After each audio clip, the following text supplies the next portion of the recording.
Hello mga kabagting, ito ang produkto ng Hacienda Floresita Miano. Hacienda ito ni Mrs. Kabagting. See, ang dami pang bunga.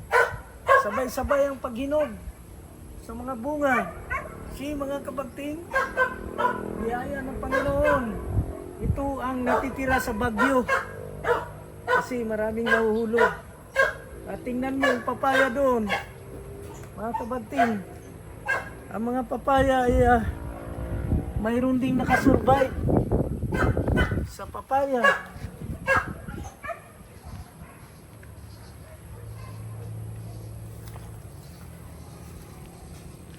See mga kabagting, ito mga papaya, pahinog na tingnan mo, malapit na. Puno ng pagpapala pwedeng gulayin. Ito, pinagpala talaga tayo ng Panginoon, mga kabagting, kahit may bagyo. At dito naman, mga kabagting, ang natitirang mga malunggay, pwede ring maggulay na, kahit naputol yung iba. Sinadya yan na pinutol Mga kabagting, para umusbong. may gabi, kung gusto nyo. Yung pitsay namin, mga kabagting, ito ang natitira sa bagyo. Bagong tanim yan. Tingnan mo mga kabagting, nakasurvive. See? At saka yung limonsito. Malapit na mamunga ulit. Ang aming radish. Si Radish wala pang bunga ga? Yan. Ha? Malapit na. Tagalan. Hindi. Yan. Akala ko 45 days lang yung Radish. Bakit yan dalawang buwan na yan Yes. Ito ga, harbisin ko na. Sige na. Payat na dyan. Yan. Ayan pa oh. Saan? Pa isa.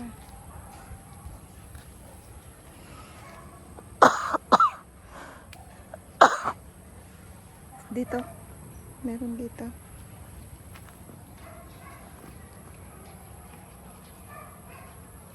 Saan? Doon. Ilaga natin. May nahulog dito na bungon. Masyadong maliit. Ayan yung dry. Hello mga kabagting. Dito kami sa may sitaw, patula. Yung ating cucumber, gumagapang na. Yan. Praise God. Pero yung patula na ito, na ano sa... Namumunga na.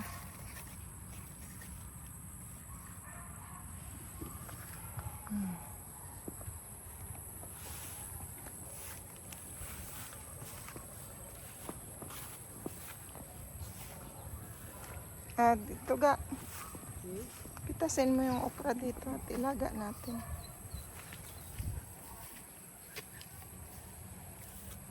Saan? Mga kabagting, mag-harvest kami ng okra. Ito mga kabagting, pampalakas ito. Ano ng ano oh. Bakit itong nangyari sa mga dahon? Uod.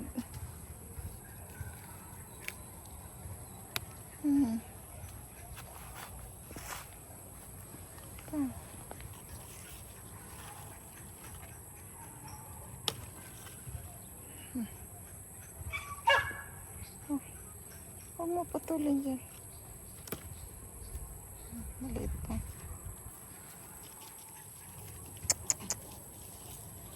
Ang taba pa naman. Ano nang inaatake ng... Ito pa mga kabagting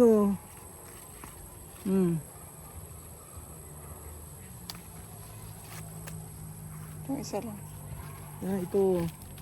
Yan, isa lang.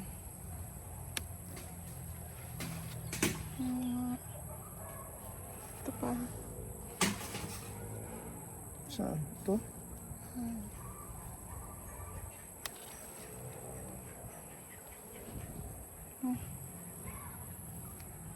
Hello mga kabagting, pwede na ito mga kabagting, panghapunan namin.